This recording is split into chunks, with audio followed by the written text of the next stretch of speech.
So let's begin now. This is the fourth of 5 sessions on the Akedah. And to summarize one of the elements that we spoke about, so there is a test which takes place after these things, and my suggestion about the test was that the test is a way to teach Avram something and to address the core question in the narrative. And the core question in the narrative, the core question, it has to do with succession. His name is Avram, initially, before it's changed to Avraham. Avram, exalted father. Exalted father has no children. So the question is succession. 75 years old, who shall succeed him? And this is the core issue.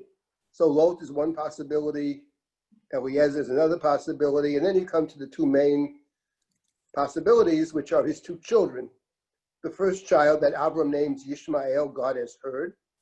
God has heard my prayer, presumably, in chapter 15. I have no one to succeed me.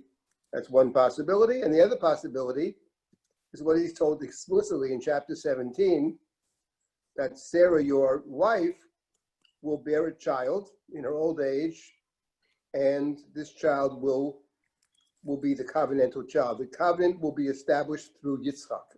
Et briti akim et Yitzchak, chapter 17. And Avram's response in chapter 17, Lu Yishmael yichya lefanecha, would that Yishmael live before you?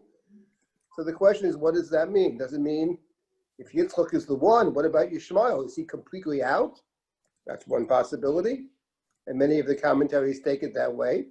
But the other possibility is that would Yishmael live before you is saying something quite different. This is very nice that Sarah has a child, but what about Yishmael? What about my first child, Yishmael? And I think what suggests a reading that the second possibility is a very live one is the fact that Abraham, in the very beginning of his saga, is saying that Sarah is his sister. He asks her to say, "You're my sister." And then that's chapter 12. But then remarkably in chapter 20, after he's been told that Sarah shall bear the covenantal child, he travels to Gerar for unknown reasons. And when he gets to the town, the first thing he says is, "Achoti, she's my sister." He did that once before, and she was grabbed by Pharaoh, and now she's grabbed by Abimelech, king of the Philistines. And God intervenes to protect Sarah. And Abimelech says to Avram, "Why did you say that she's your sister? She's your wife. Could have gotten me killed." And Avram has 3 answers. But the second of which is, for our purposes, very striking. He says, "In truth, she is my sister. She's thy sister. She's a relative of my father's side, not my mother's side." So presumably that means that's what allowed me to marry her. The presumption in the Chumash is that you can't marry a sister from the mother's side, but from the father's side, that's not considered a sister for the purpose of marriage. That's what it sounds like. And actually, the Chumash later in Vayikra goes out of its way to say that a sister is forbidden to a brother, both from the father's side and from the mother's side. So the Psukim in Vayikra are certainly suggesting that there's a live possibility that a sister from the father's side is in fact permissible. We would understand that actually. It's not hard to understand that. But the point is, he says after the fact, she really is my, I didn't lie to you. She's my sister. Yes, I took her as a wife. She's fundamentally my sister. And which when Abimelech says to Sarah, "I've given your brother 1,000 kesef, and you can stay in my land." It's actually a remarkable story. So you see, and that's my point, that if he insists after God says that she will be the covenantal partner, and he's insisting she really is my sister, that really, I think, suggests that it's not fully clear to Abraham exactly how this family works. That in fact, in his thinking, it's quite conceivable that his primary child, Beno, is actually Ishmael. And then if that be the case, then the purpose of the test is to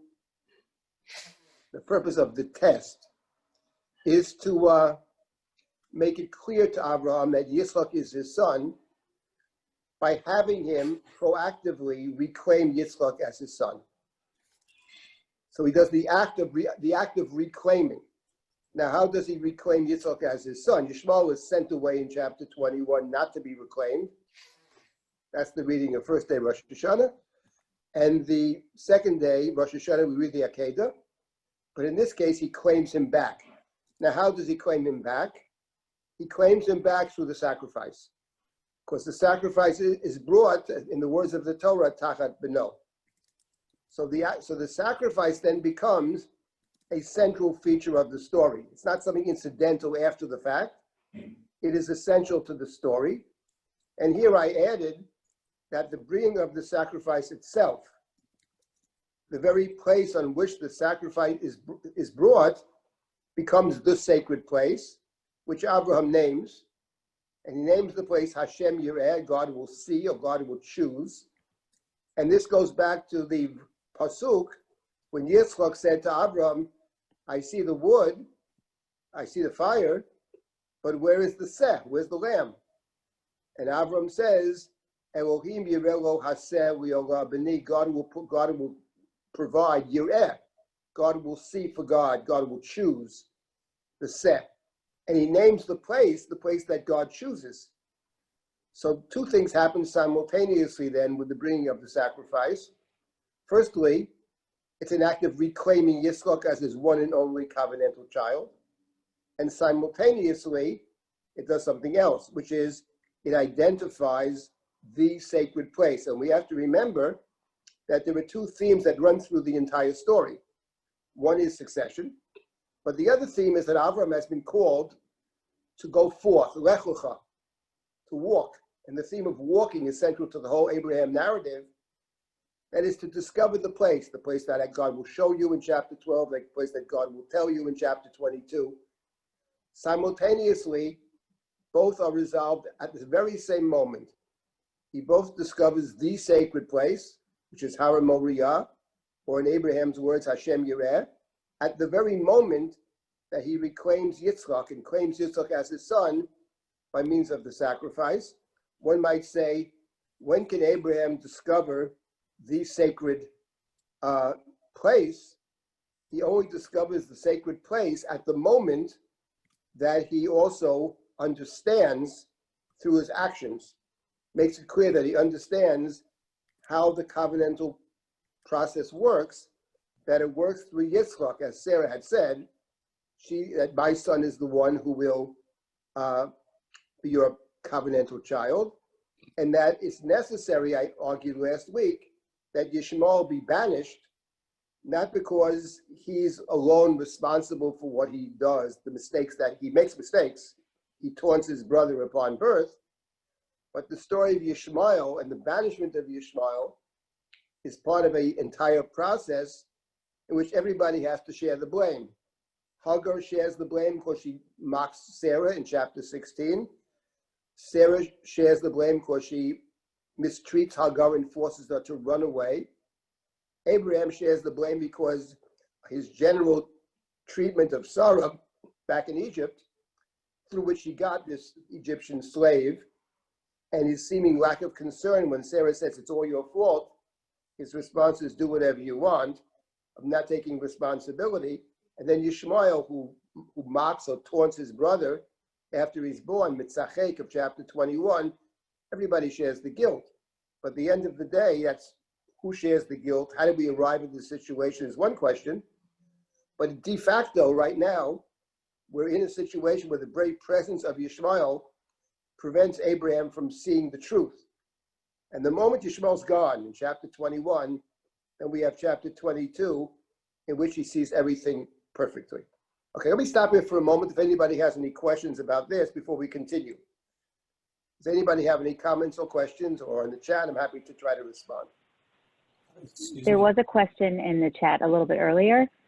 Somebody had written, Robert had written, I'm confused, but going back about, I guess, Abraham and Sarah, I believe you can halachically marry your uncle, but not your aunt. Is that correct? That is true. Okay. That is very true, actually.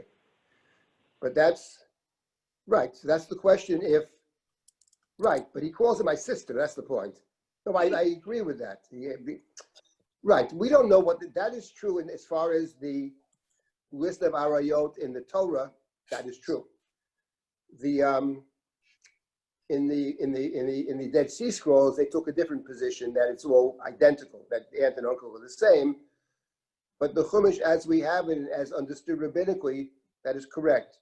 An aunt is forbidden, and an uncle is not only permissible in the Talmud, but actually recommended. Bat achota was considered to be a positive thing to marry your niece. Okay, that's true. We're talking prior to the Torah. We're talking what the rules were prior to the giving of the Torah and the code that's listed in Vayikra. What was the practice in the book of Breshit? That's the point. So, yeah, so I would say the practice, it makes total sense, actually. And actually, truth be told, that there's a verse in the book of Shmuel, which is very interesting, in the story of Amnon and Tamar, who are half Amnon and Tamar.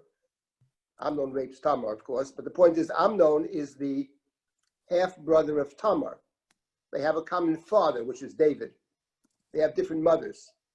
And when he's trying to attack Tamar, and she tries to talk him out of it, she says, listen, why don't you just talk to our father, and essentially he'll permit you to marry me. So the commentaries are bothered by that. What do you mean permit you to marry me? He's actually a half brother. And the pasuk in the Chumash is clear. It's forbidden to marry a half sister, half brother, are forbidden. So the various commentaries suggest she's just putting him off, this and that. The Gemara also wrestles with this question. She's not really Sifat Torah. They have all kinds of answers. There was another possible answer, that the book of Shmuel isn't working with what it says in the Chumash altogether. That's an interesting question. To what extent we read the narratives. The medievals wouldn't suggest such a thing, nor does the Gemara suggest it, but it's certainly a possibility. In any event, we're talking pre-Vayikra. And my point is that his statement, she's a sister, whatever that means, maybe it means a relative. From the father's side and not the mother's side, maybe suggests why it might be legitimate to take him in the first place.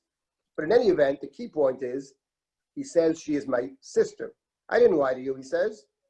Yeah, she's also my wife. She's essentially my sister. That was my point. And that's the issue that the Akedat deals with, and that's the test. The test is actually to teach you something. There are different kinds of tests. There are diagnostic tests, so I can learn what you know. But then there are tests and trials in life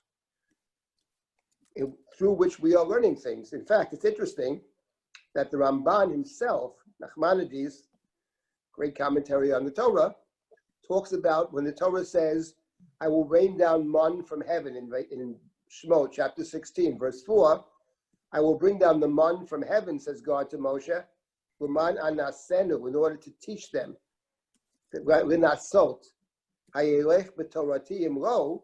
So Rashi has one interpretation. Will they keep the mitzvot identified with the man? Will they go out on Shabbat to collect it? Will they try to store it up? The Ramban says, no, it means something else. L'man anasenu, I will teach them the way of living in the desert. I'll teach them a way of faith. So for the Ramban, the Nisayon of the desert, the Ramban makes this point on more than one occasion. The idea of living in the desert, says the Ramban, is through the people's day-to-day experience to inculcate in them a sense of what it means to live through faith. That's the Ramban. What it means to live when you're not sure where your next meal is coming from. So to inculcate in the people a sense of dependency and faith, that the Ramban calls a nisayon, so that's education. It's a teaching. So that's the position that I have taken in terms of the Akedah, Elohim Nisa at Abraham, and my point being that the last communication, this is actually an important point, that the communication in the Chumash has to deal with the problem inside the text. It's not just to educate the reader. It also may be to educate the reader, but it has to deal with the characters in the story. Okay, that's to summarize more or less, but briefly, what we've discussed so far. Now let me pick up on this theme. Rabbi Silber, yes. There was another question in the chat, and I believe Charles also had a question. Go ahead. You mentioned everyone shared the blame. Does Isaac share the blame also? No, I don't think so. Isaac is a baby. Isaac is just born. Okay. Isaac in general, let me say in general about Isaac, Isaac is a character in the Chumash I find extraordinarily interesting. He gets a bad rap, I think. He is not I don't want to get into this too deeply now because of the limited time that we have, but Yitzchak, but it's important anyway because of the Akedah. One of the issues with Yitzchak is, to what extent is Akedat Yitzchak about Yitzchak? The truth is, when you read the Chumash, it's not really, and not just the Chumash, even you read out in Rosh Hashanah, we're coming up to the prayer about Malchiot, Zichronot, and Shofrot, the Zichronot section of Rosh Hashanah, which arguably is the key blessing on Rosh Hashanah. I believe it's the case. The central blessing of Musaf, so Cher HaBrit, it's about the covenant, and at the very end of that blessing, which is quite beautiful, we talk about the Akedah. The Akedah comes up in the liturgy at the end of the request that God should remember us for good, and remember the covenant, and remember the promise, the oath that God took to Abraham. And we focus in that blessing, God, you should remember, it's very interesting, you should remember that Abraham was able to overcome his mercies to do your will. So too, God, you should overcome your anger and have mercy on your people. And remember the covenant and the oath and all that. And what's interesting is that the focus in the blessing is on Abraham. It's not a focus on Isaac. We ask God to remember Abraham. We ask God to remember that Abraham overcame his basic nature in order to do your will. So too, God, you should overcome your basic nature. What is God's basic nature in the prayer of Rosh Hashanah?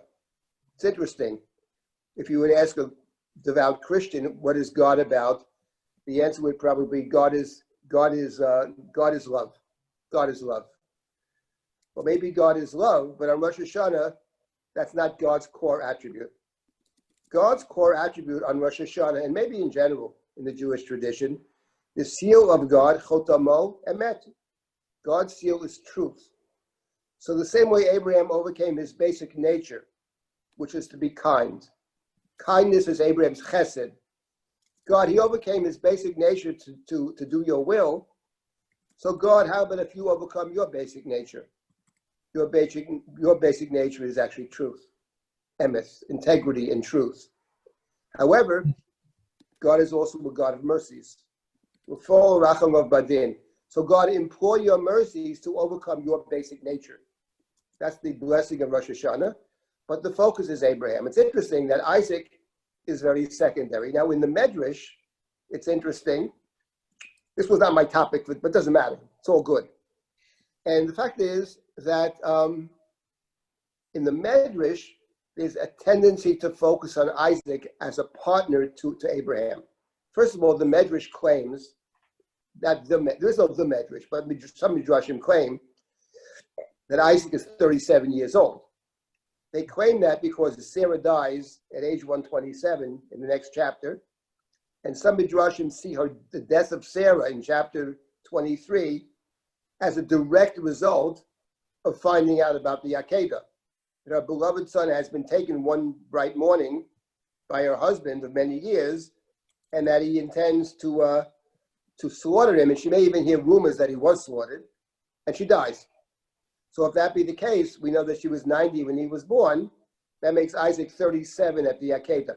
Now the purpose of making him 37, I presume, is not to explain Sarah's death primarily, but if you make him 37 years old, then he's not, even though the text calls him a nar, it certainly does not sound from the text that he's 37 years old. It sounds more like he's 16 years old or something like that. He's a youngster. He's a nar. He doesn't exactly know what's going on. But if you make him 37, he becomes a full partner. And that is, I think, probably the impetus of the Midrash. What's driving the Midrash is a very good question. It may well be that what drives the Midrash, which presents in this view Isaac as a full partner, that Akedat Yitzchak is not only about Abraham, but about Isaac. There is an argument which some have made, and I think there's something to it, that this is a kind of Christological Midrash, because we know that the Akedah, in terms of the way the a Christian reading of the Akedah, or a parallel to the Akedah, about the father sacrificing his son, okay? The Christians have a parallel story, the crucifixion, that the father has determined that his son must be sacrificed, sacrifice of sorts, in order to bring expiation to the world, to bring forgiveness to the world. And in fact, the picture of Jesus carrying his own cross is no doubt, in my mind, based on, presumably, Isaac carrying his own wood to the Akedah. And not only that, that's obvious. But what is less obvious, I think, but equally significant, is that the birth of Isaac itself is a miraculous event in the Chumash. In fact, it's a supernatural event. And in fact, as I mentioned last week or 2 weeks ago, when Sarah says, Tzachoka Sali Elohim, and the word tzachok is often a sexual term, it's like God is Tzachoka Sali Elohim, and the fact that the Torah never said about Abraham, he went in unto Sarah, suggests certainly in the Chumash, in chapter 21, and underscores the miraculous nature of the birth of this child. One might say God's son, in effect. Not only that, three angels are sent to tell Abraham about the oncoming birth, which of course is in the Christian Bible, the Annunciation. In short, what's obvious is that the Christian construction of Jesus and the crucifixion, they see it as a kind of midrash on what it says in the Chumash. So given that, what to me is obvious, the counter move of Chazal would be to say, you know something, we have in Isaac the person, the adult, who fully embraces the possibility that he's going to be sacrificed. So one, I think, can read, legitimately see that maybe that's what's driving the midrash, even though in the simple text, he's not a main player, he's a secondary. The Akedah is not about Isaac. The Akedah in the Pshat is actually about Abraham, and it's about Abraham because if he sacrifices Isaac, there is no future. Abraham has only one son left, one covenantal possibility, Isaac, whom the Torah calls Bincha Yechidcha. Twice it calls Yechidcha, your only son, your only covenantal son. But if Abraham will sacrifice Isaac and do God's bidding, in fact, there is no future. The Avram, the father, has no heirs at all. There's nobody left. So he faces total oblivion. And that is part of the test. So I wanted just to make that point about Isaac. Is there any other comment? Because I want to make another point about this, which is very important. There is one more question from Matthew. Please. He had written, why do we say the story of Akedah each day in Davening? Well, whether we say it each day, and why do we or why don't we? Why do we? Okay, so first of all, that's true, there is a custom to say the Akedah. I believe there's a distinction between the Ashkenazim and the Sephardim, that the Sephardim say it before the prayers in the morning, and the Ashkenazim often say it after the prayers in the morning. Why we say it? Because it is a central story. There's also custom to mention the various remembrances. There are all kinds of customs, but it is not essential to the davening. It appears nowhere. When you say the davening consists basically of two things. One is the recitation of the Shema and its attendant blessings, and the other is the Amidah, the silent prayer. That's davening. Everything else is secondary. There are also psukim de zimra to prepare you for that. So it's not really in the davening. It's in the prayer book, and there was such a practice, and we can understand it because it's a central story. And I would add to this something else, which is it's interesting to take note of the fact that pieces of the high holiday service are recited during the year, but that fundamentally they are there for the high holidays. For example, Aleinu L'Shabeach. Aleinu L'Shabeach in the second paragraph is actually Malchiot. Malchiot begins with Alkene Kavelecha Hashem Elokeinu Lord Mehira B'Tiferet Uzecha. That's Malchiot. It's a very beautiful prayer. So we are saying Aleinu 3 times a day. Many say 3 times a day, but it's not part of the davening per se. I mean, from a practical standpoint, it becomes part of the davening, but it's lifted from the high holiday service. So is, for example, the phrase that we have in the morning prayers, Ma'anu mechayenu machastenu ma'yishenu ma'kochenu. What are we? What's our knowledge? What's our strength? That many say every morning. That is part of the Ne'ilah service of Yom Kippur. So these are the highlights, and we stays with us all year, but it's not per se part of the davening. Let me make a point about the Akedah in terms of what I just mentioned. And the point is this: I began by asking the question. The Akedah begins chapter 22, verse 1.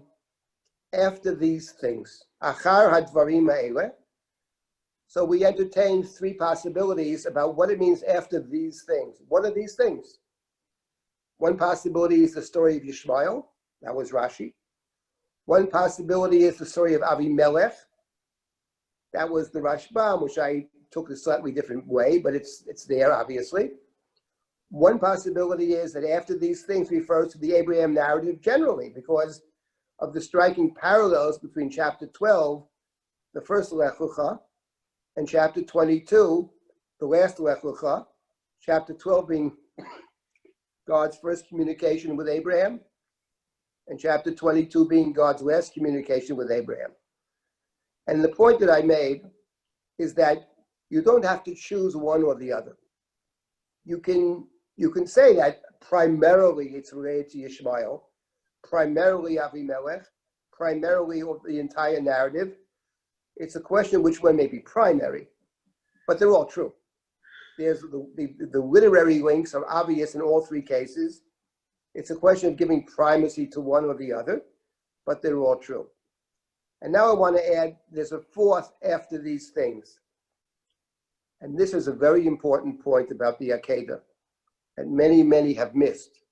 This is a very important point. And that is, the story of Abraham is about his own understanding of himself, how the family works. And when he comes to understand that, he can also discover the sacred space.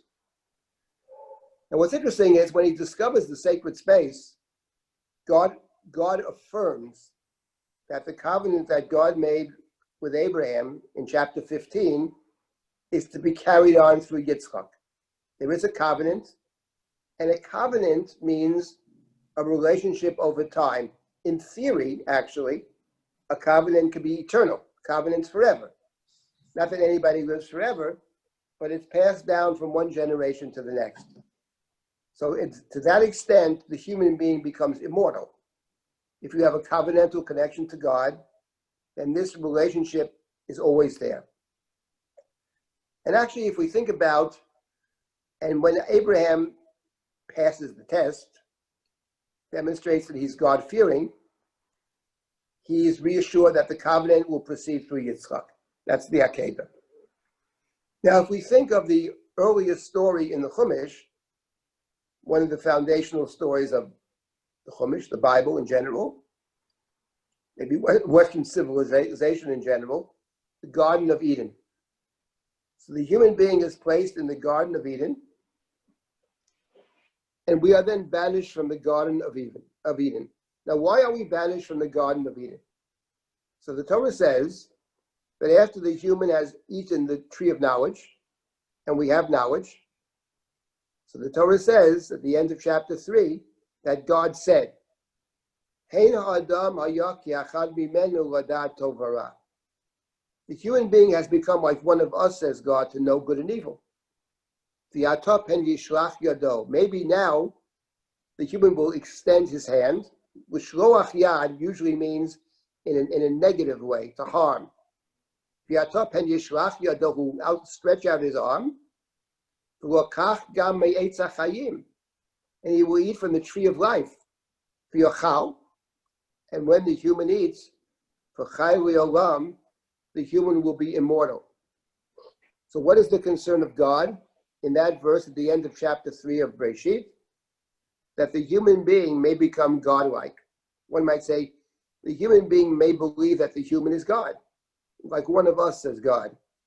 That is to say, immortal, live forever, and have knowledge. Knowledge and longevity, says God. True longevity, immortality, and true knowledge is the province of God. And I don't want, says God, the human being to believe that the human is God. And therefore, before the human can make that second mistake of eating from the tree of life, God is expelling us from the Garden of Eden, and that's a place to which we can never return. The path is guarded by the flaming sword. And now what? Now that we are banished from Eden, so the Torah says in effect, and now the search is on for the alternative to Eden. You can't go back to Eden. You can never return to Eden. But you can find an alternative to Eden. And what is the alternative to Eden? So there's a false alternative. I'm not going to discuss that now. But then there is the alternatives to Eden. And there are two alternatives to Eden in Sefer Breshit. The first alternative to Eden, and by that I mean the place in which God is present, where God and the human can dwell together. The first place is the land of Canaan, where God speaks. God speaks in the land of Canaan. God is present in the land of Canaan. And the human, if the human being behaves, is permitted to dwell with God in the land of Canaan. And that's the first directive to Abraham. Go to the place that I will show you. And Vayera elav Hashem, and God appeared to Abraham in the land of Canaan and promised Abraham this land. So the land of Canaan is the first alternative to Eden. And then there's a second alternative to Eden. Within this sacred land, there's a sacred space. And that's the second Lech Lecha, and that's Har Moriah, the holy place within the holy place. These are two alternatives to Eden. I say alternatives to Eden, they're not Eden. And they're not Eden because actually once we have knowledge, you can't go back to Eden. Eden is a place for people who don't have knowledge. Once we have knowledge, we become responsible for everything. We become accountable. And the choices that we make matter. And the land of Canaan is a place where what you do matters. As the Torah says more than once, we say it in the Shema. If you observe the mitzvot, there'll be rain. If you don't observe the mitzvot, there won't be rain. So rain is the symbol of God's favor or God's disfavor. What you do matters. Not like the land of Egypt where there's the Nile, there's always water. What you do matters. So Abraham essentially, at the Akedah, is discovering the alternative to Eden. And the point I would emphasize here, among others, is this, that he discovers the holiest place and achieves a measure of immortality through covenants, Dafka, only at the moment that he's willing to say, I accept my finitude. I'm willing to, if I sacrifice my son, I have no future. I'm willing to accept the fact that I have no future. And the message is, Abraham, if you're willing to accept the fact that you have no future, that is to say, if you understand fully you are not God, God is God, you are not God. That's a core piece of the Torah. You cannot be God. It's here, I think, where Judaism and Christianity diverge. Human and God, two separate realms. And the moment you accept that, your finitude, you achieve a measure of immortality. So the Akedah then, Achara Dvarim Ha'eleh, after these things, it's not only about the Abraham narrative, not Yishmael, that's all true, but it's even more than that. And this is a very important point about the Chumash, which many don't understand. They write books about Genesis, Abraham, don't understand this core point, which is essential. The Torah doesn't begin with Abraham.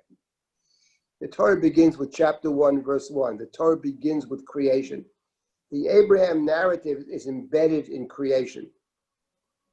And unless you understand that in a deep way, you'll never fully understand this book.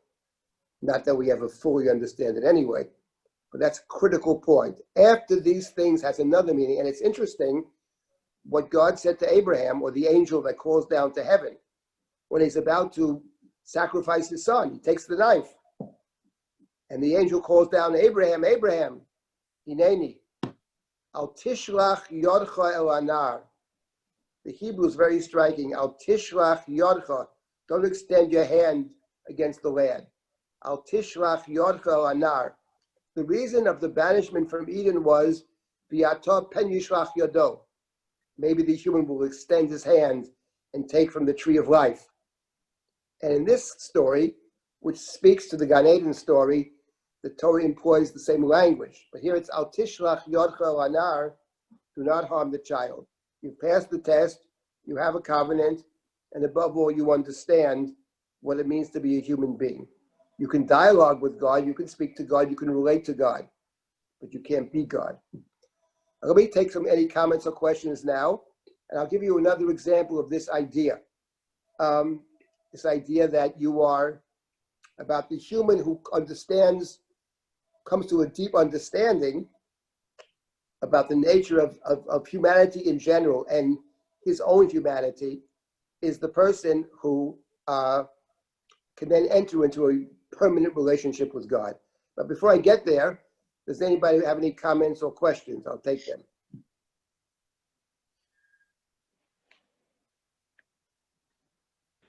Please feel free to unmute yourself if you would like to ask a question directly.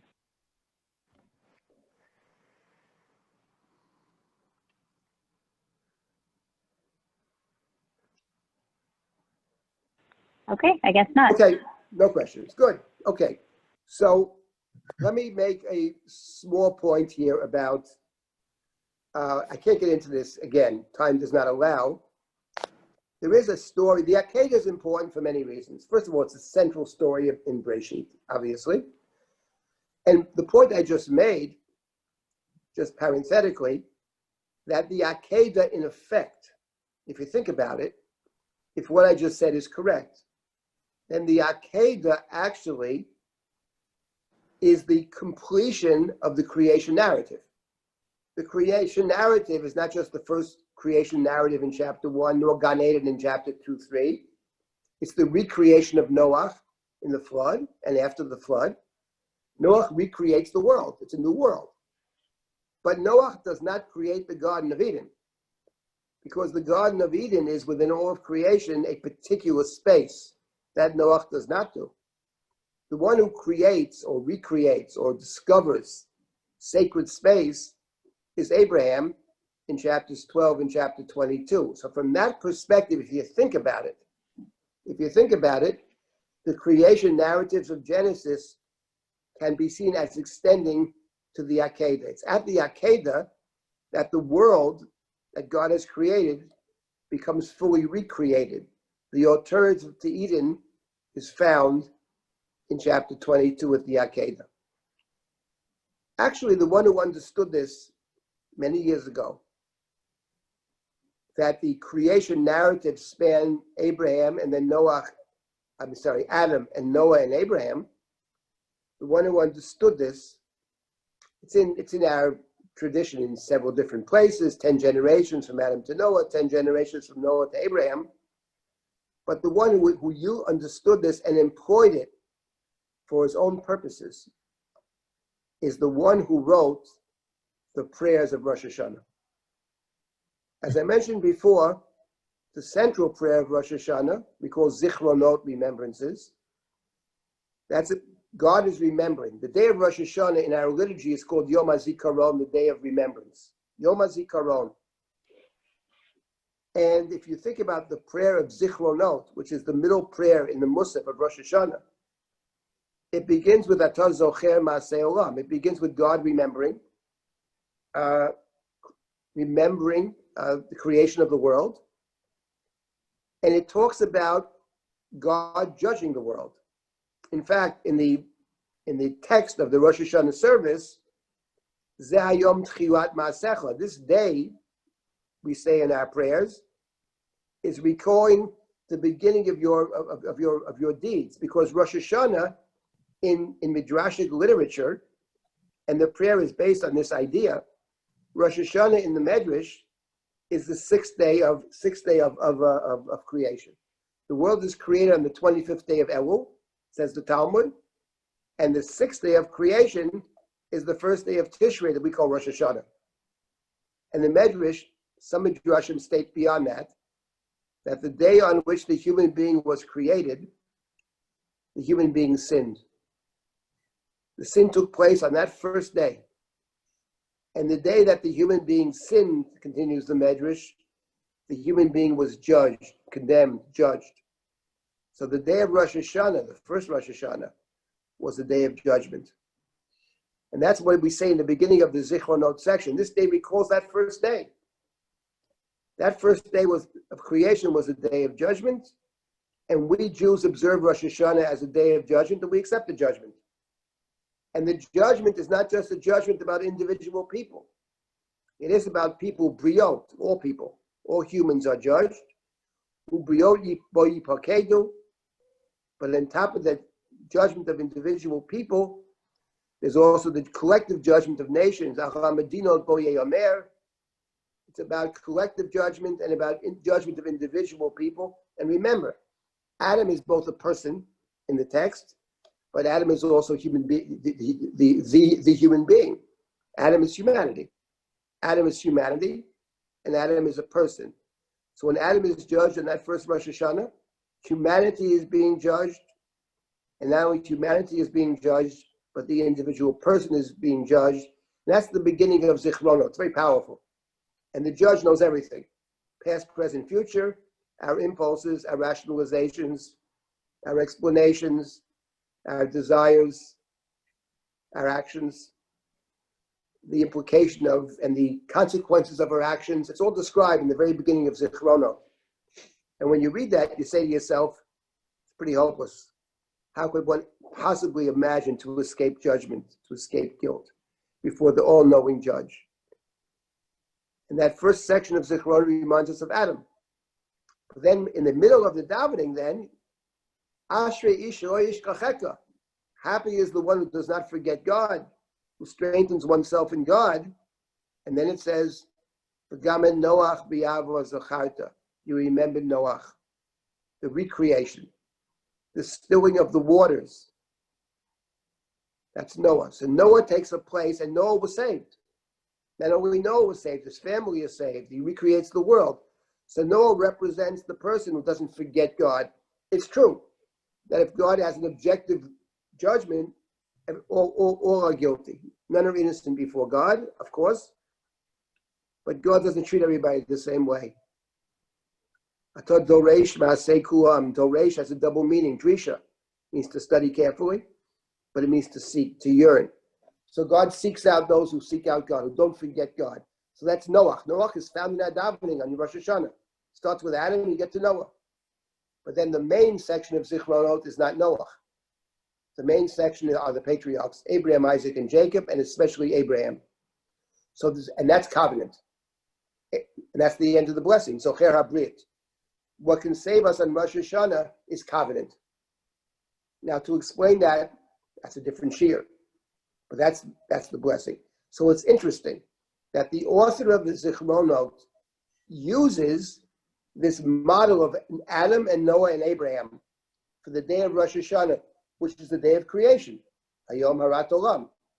So on the day of creation, the marking creation of all humanity, the format is Adam, which is judgment, Noah, providence, Abraham, covenant.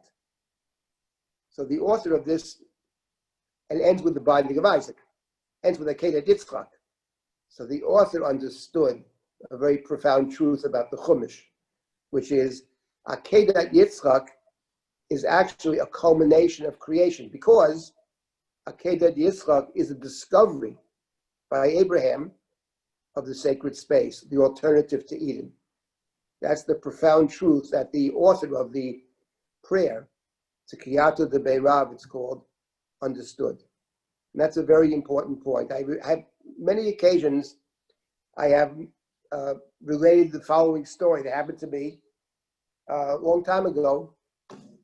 So I was a fan of I still am. Love a lot of classical music. Used to listen to a lot of it, not so much anymore. And I had a friend of mine, dear friend of mine, he wasn't a professional musician, but he's very talented musically, deep understanding. And he sent me a record. In those days, they had records. Now they call it vinyl. And the record that he sent me was the 24th Piano Concerto of Mozart. It's in a minor key. I think B minor, D minor, don't remember. But E. one of two, what? C, sorry. Sorry. The I didn't realize. 22nd, the I was 24th just is told, a I didn't minor key. realize. It's a terrific, it's a wonderful piece of music. Anyway, particular recording that he liked very much. So the records, they came in jackets. And you could read the back. It says on the back of the, on the jacket, it describes the piece. So I remember I was reading this description, and it said the following about Mozart. It said Mozart took many liberties with the Baroque tradition, with Bach, all kinds of interesting innovations. Now I grew up in a family that loved music, and I was taught as a kid, a little kid, my parents loved classical music, all music, and they loved Beethoven. And they used to say to me all the time, Beethoven, he comes after Mozart.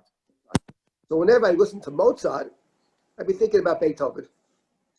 But then I read this jacket, and it said, he's coming out of the Baroque tradition, out of Bach. So I played the music, and suddenly you hear Bach, actually.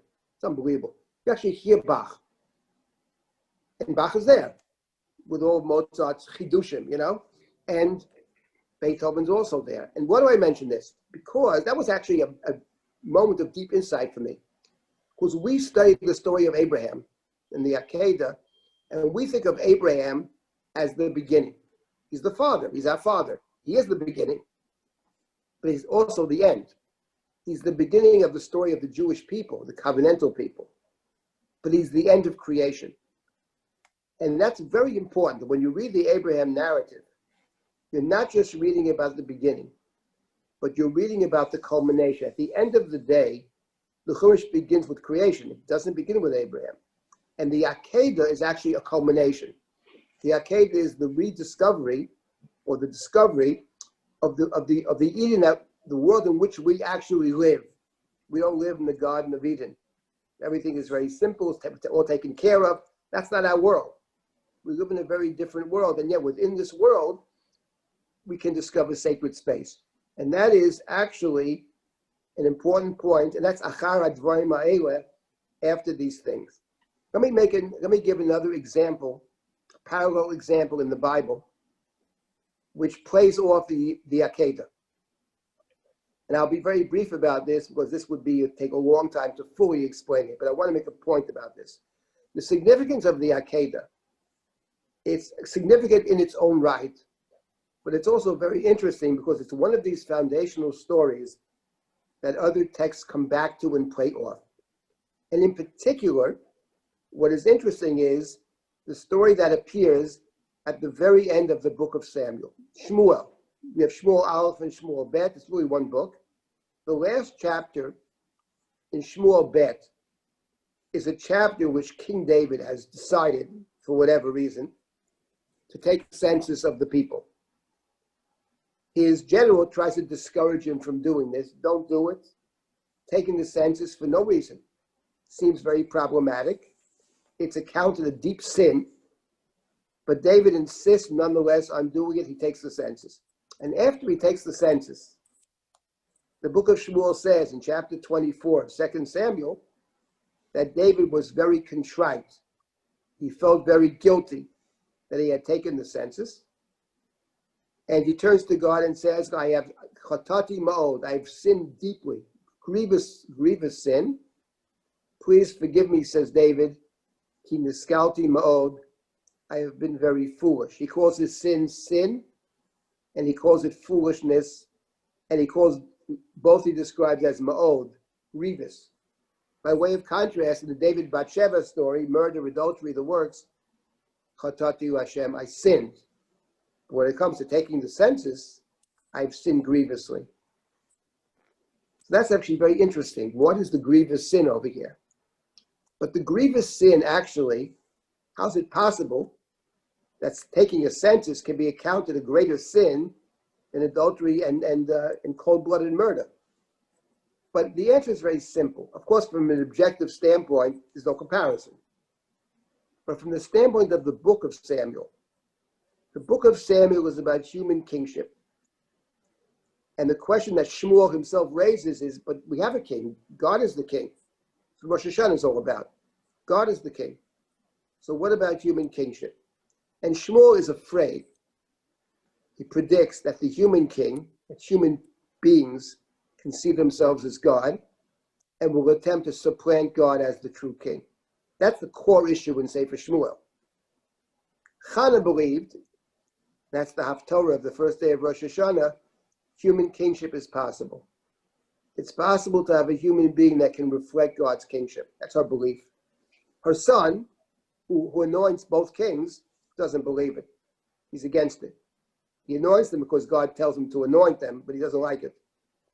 That's another story. In any event, God sends the prophet to David, chapter 24 of Shmuel Bet, and says, David, God has sent me. God wants to know, what do you want? What do you want me to do? Do you want me to, you want a famine? Do you want a famine for 7 years? Or maybe you want a war for 3 months. Or maybe you want a plague for 3 days. Why don't you relay the information to the one who sent me? What do you say, king? That's your choice. 7 years of famine, 3 months of war, running from your enemy, 3 days of plague. David's answer is, Vayomer David el God tzari ma'od. And David said, I am very distressed. Niplona biyad Hashem ki rabim rachamav. I'd rather be in God's hands. I don't want to be in human hands. So what's David's answer? David's answer is to eliminate choice B. I don't want a human being chasing me and an army chasing me and my people for 3 months. I'd rather be in God's hands, but God chooses. Between famine and plague, God makes, I'm not choosing. So that was the first part of the test. Who's going to make who makes the choices? Does the human king make the choices? Or does God make the choices? Says David, no. The king is one that God has chosen. God makes the choice. So God chooses plague. I can't get to all the details of the story now. It's not relevant to this particular point. There's a plague. Many die. And the text says when David saw the people dying, David turned to God and said, oh God, the people are a bunch of innocent sheep. Why do you slay them? Let your hand be against me and my father's house. The text also says that when the angel was above Jerusalem, and God cried out to the angel, hold back your hand, heref yodecha. Hold back your hand from destroying Jerusalem. Hold back your hands. That's what we have in the Akedat. So there's an Akedat theme going on. Is Dr. Orr back? Excuse me? This is Dr. Orr. I'm sorry. So God says to David, when David says, slay me and my father's house, which means remove me from the kingship. And not just me, my father's house. I will have no kingship. I'll have no future. If my being king means other people are dying, I shouldn't be the king. And the prophet said to David at that point, go up to the threshing floor of Aravna and build an altar to God. Aravna Hayavusi. Aravna Hayavusi, of course, go in Aravna, the place of the temple. When God says to David through the prophet, now go and establish an altar in the Goren Aravna, Aleph Resh Vav Nun Hey, Aron, Mr. Ark. Go and establish in Jerusalem a permanent place for me, says God. That is to say, this will be my city forever. And in effect, what God is saying to David is, I choose you forever. And what actually is the cause of God allowing David to be king forever? It's when David turns to God and says, destroy me and my father's house. I accept your judgment. I accept the obliteration of my house. I accept that I have no future. And at that moment, God said to David, now you can have a future. Now you can have permanence. And it's interesting that when David actually is discovering the sacred place, as it were, David is putting imprimatur upon the place. It's going to be the temple of David, the house of David. His son will build it, but David chooses the place. When does that happen? It happens when David says two things. First of all, David says, I don't choose. I don't make choices. You, God, are the king. You make the choices. And the second thing David said is, if the people die because of me, I shouldn't be the king. Which, of course, and that's what the great book of Shmuel understood, is exactly what the Torah says about kingship. If you want a king, you can have a king, but not like the other nations. The king is one that God chooses. Asher yivchar Hashem Elokecha mikerev achecha, from amongst the brethren. Don't be haughty. Don't think you're better than the other. You're there to serve them. They're not there to serve you. The leader serves the people. The people don't serve the leader. And David understands this perfectly. David says, God, you make the choices, and if the people suffered because of me, I shouldn't be king in the first place. Says God to David, I see you understand what it means to be king. And I see you understand, not just you understand it, you're willing to step aside and say, destroy me and save them. I don't care about my future. I accept my finitude. Oh, really? Then you can actually establish the permanent kingship. So it's a story based on the Akedah, actually. It begins with the Akedah. It's actually much, much deeper. The connections are quite deep. But the author of Shmuel took this Akedah story, understood it to the end, and builds his own story on the Akedah. So Abraham, it's Akedat Yitzchak is actually in the Chumash. It's about Abraham. It's about Abraham accepting his own humanity in the deepest way. And only when you accept your humanity in the deepest way can you make a permanent connection to God. Okay, let's get back now to, are there any comments or questions? This is not the shiur I intended to give. I had something else in mind, but that's another story. But this is important actually in terms of understanding the place of the Akedah within Breshit. And then, of course, the Akedah then connects to so many other stories. I gave one example. And each story picks up on something different about the Akedah. Let me make one final point about the Akedah. Rosh Hashanah is a few days away. So I said something about the davening on Rosh Hashanah. And about the Akedah. Akedah plays a central role in the actual liturgy of Rosh Hashanah. And what's interesting is, and somebody mentioned earlier about the practice many people have is to read the Akedah every single day, whether before davening, after davening. The Akedah actually in our liturgy at this time of year functions in a second way. One is it is at the central blessing of Rosh Hashanah. Akedat Yitzchak hayom uzaro b'rachamim tizkor. God, remember the Akedah and remember the promises you made at the Akedah. We haven't gotten to that yet. But there's something else interesting about the Akedah, and I'll mention this now, and next week we have one more session before Yom Kippur. And that is that the Akedah functions in a different setting as well. There is a custom of the Jewish people. The Edot Mizrach started earlier, the Ashkenazim started Saturday night, to say something called Slichot, penitential prayers. Now the penitential prayers, there are different kinds of penitential prayers. The custom of the Ashkenazim is that before Rosh Hashanah, on Erev Rosh Hashanah, it's very long Slichot service, and then during the days of repentance, up to but not including Erev Yom Kippur, within the Slichot service, there is something called Akedah. And not only that, the custom, more than just a plain custom, the practice of the Jewish people for many hundreds of years was that on Yom Kippur itself, Slichot are recited in each of the 5 services of Yom Kippur. And to this day, the German Jews do that, so-called Yekis, keep to the traditions. The Sephardic Jews do it. And certain other Jews as well adopted, it's not adopting the practice, it's going back to what was the obvious practice.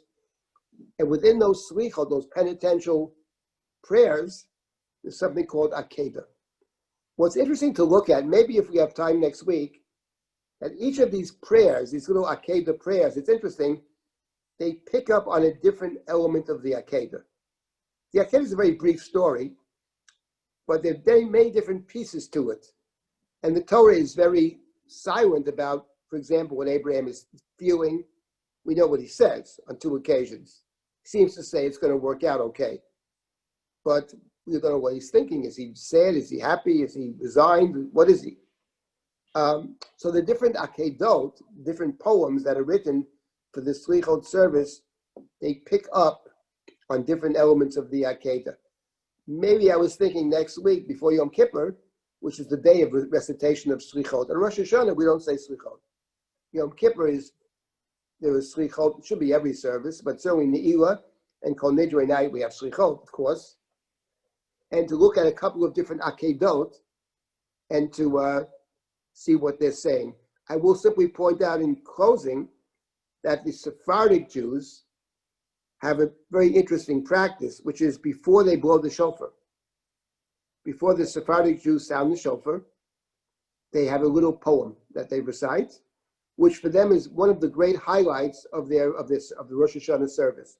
You know, for the Ashkenazim, if you had to pick out a poem that's probably central, for better and worse, is probably Nisana Tokef. I would say Nisana Tokef for the Ashkenazic Jews is a very big highlight of the service. It raises all kinds of questions, but it's very powerful. The accountability, the judgment, the mercies at the end, human condition, it's all there. It leads right into Kedusha. That's for the Ashkenazim. But for the Sfarim, don't say Nisana Tokef. Most Sfarim don't say it at all. But they have a little poem before they sound the shofar. Et Sharei Ratzon Lihipateach.